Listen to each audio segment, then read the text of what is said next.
My name is Nick Bishop. I'm a junior at the University of Oklahoma, and I'm also in the OU Army ROTC program, and I'm in my MS3 year.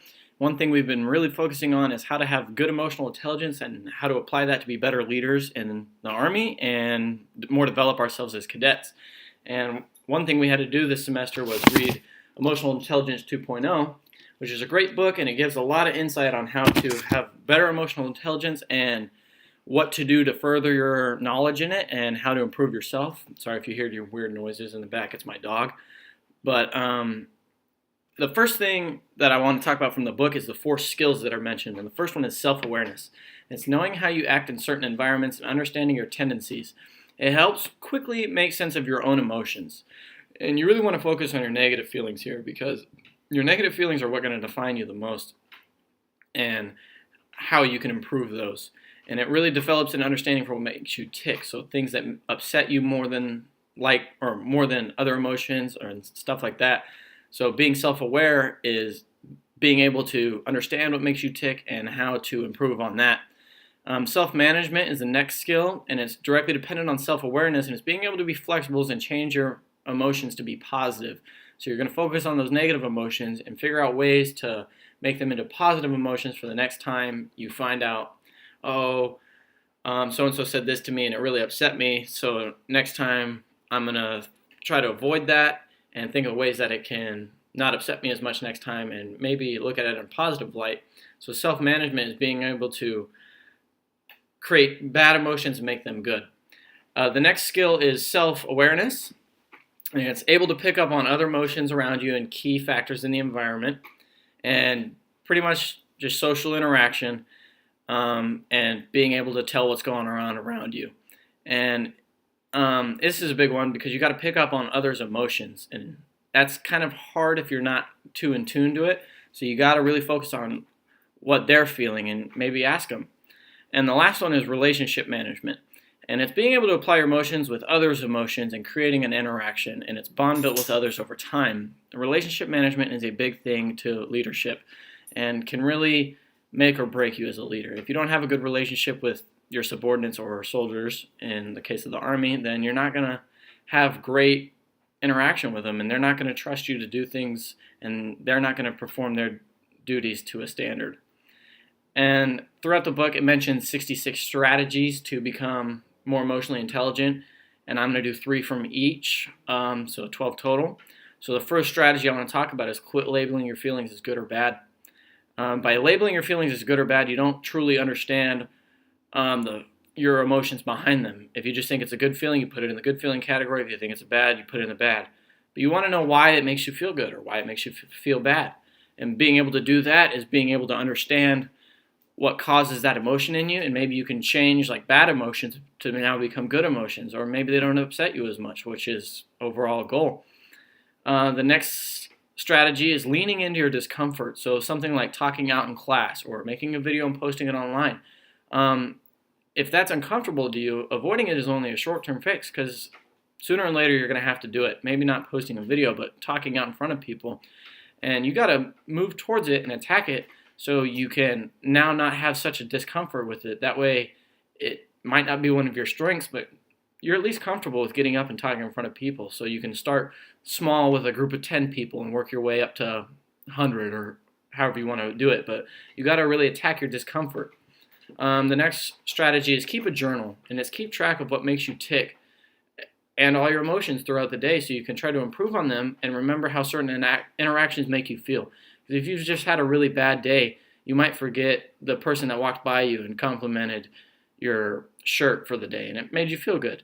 Or if you had a really good day, you might forget the person that made you tick in one of your classes, and won't remember that that's a tick for you, and then the next time it comes around, it really upsets you.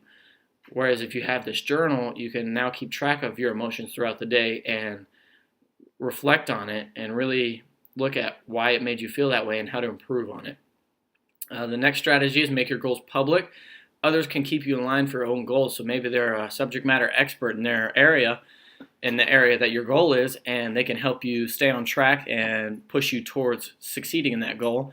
Also, people don't like to let other people down. So let's say my goal for this semester is to maintain a 3.5 GPA, and I tell my mom and my dad, And I really don't want to let them down and tell them that I got a 3.3 or 3.2 GPA in this semester. I really want to live up to that expectation they now have for me because they know that's my goal of a 3.5. So I'm going to try my hardest to get that 3.5 because I don't want to let them down. The next strategy is count to 10. This is simple, but it has a big impact because just counting to 10 can really take your mind, clear it out, and give you a better understanding and a clearer picture for what's about to happen. So if we're running a lab and things start going haywire, I'd take a deep breath, count to 10, look at it again, and then come back with my strategy because it can clear out my mind of all the junk and mess that's going on and then give me a better, clearer view for what's about to happen. The next strategy is visualize yourself succeeding. And as a gymnast, this was a big problem for me. I always visualized myself falling off the event or failing. And 9 times out of 10, I would fall off the event or fail. And eventually, I started visualizing myself succeed. It's not easy at first, but once you start doing it, it becomes easier. And then I started making my skills or routines a lot more, and it was a lot better. So visualizing yourself succeeding can help create a bigger picture for you when you actually get into that situation, and you can already feel the same emotions that you felt when you visualized it to when you actually succeed, and that's really good. The next strategy is clearing out clutter, and it talks about don't formulate answers as someone is talking to you because you're only going to get half the question or half the conversation because you've already started thinking about the next answer in your head. And doing that, you're only going to get half the conversation, like I said, and you're going to miss out on maybe key points or key talking that you could have had, and it's going to look like you really didn't understand fully or listen to what they said. So you're going to want to clear out the clutter, take it all in as they're talking, and then take a few seconds after they're done, then come back with your response. And it can really show them that you've listened more, you were more interactive when you were listening, and that you got everything they said. The next strategy is seek the whole picture. Get feedback from others, those for you and against you. But the ones against you are really the key here because they're going to tell you the negative feedback that you didn't want to hear, but you're going to hear it.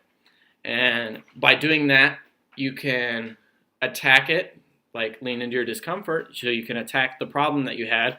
So let's say you had to do a presentation in front of the class with another kid about, I don't know, just some interaction at a park, and you had to play out a scenario. And you ask your buddy in the back class, and you're like, how did I do it? And he's like, oh, you did great. Then you go ask somebody you never really talked to, and they're like, you kind of came off condescending, but it was a little rude, but it wasn't the worst ever, so it was okay. And then you think about it, and you're like, well, I didn't think I came off condescending, but he might be right. So now you think about how that interaction played across. You might ask him, how could you have improved? And this feedback really is going to set you apart from others when you can apply it to your next situation and scenario. The next one is taking feedback well, which plays right back into the seek the whole picture. If you don't take that feedback well, if you're like, oh, that kid doesn't know me at all, I wasn't condescending, I was just being me, you're going to make it to the next situation, you're going to come off the same way, and other people are going to be like, wow, he's kind of condescending again. And being able to take that feedback well and thinking about how you could improve could really apply it to the next situation, could create a better environment for everyone else and yourself. The next strategy is building trust with others. This is a big one because every relationship is built on trust. If somebody doesn't trust you, they're not going to come to you with their problems. They're not going to perform to their standard because they don't trust you to even do yours. So building trust is a big one because people can come to you with their problems, especially as a leader. People can come to you with their problems and expect you to handle it and or keep it between you and them. The next one is when you care, show it. As a gymnastics coach, like I said earlier, when I first started, I would always tell the kids that turn was good, but keep your legs straight. That turn was good, but point your toes. That turn was good, but it was a little sloppy. And one day one of the kids was like, wow, nothing's ever going to be perfect to you, is it? And I thought to myself, wow, I always just tell these kids their turns are good. And they don't look that excited to be here. They get up every time, wow, that turn was good again, great. So I started to change it up a little bit, and I was like, wow, that turn was amazing. That was great. Good job. And then the next turn up, I'd tell them, hey, your knees were a little bent. Keep your legs straight. It was good, though. Or that turn was much better than your last one. Great. And they looked a lot more enthusiastic to be there, and they were much more willing to get on the equipment and show me how great they could do and that they wanted to improve themselves. So when you care, show it. The book also talks about giving a manager giving an employee a donut for staying late the night before and getting all their work done. And it showed the employee that the manager cared and saw that they gave the extra effort for being there late, and that the manager actually pays attention to everybody in the office.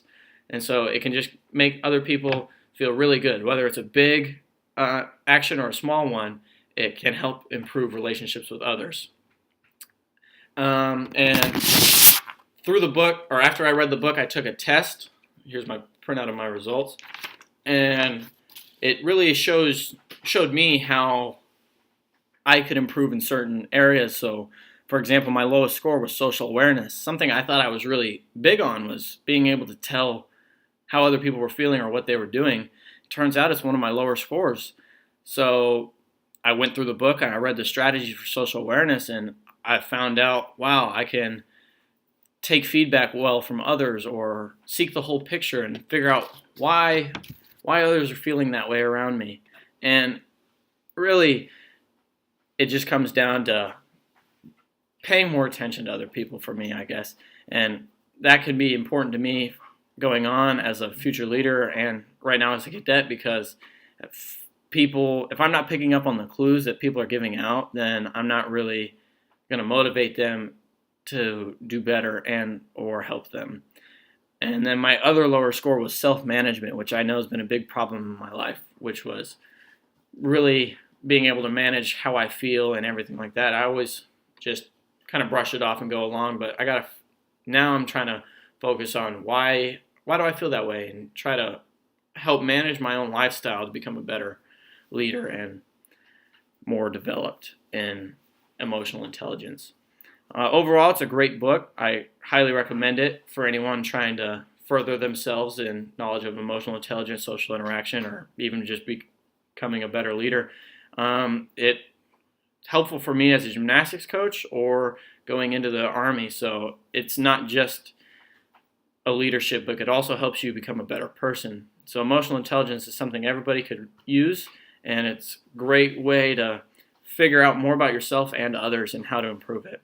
Thank you for watching the video, and have a nice day.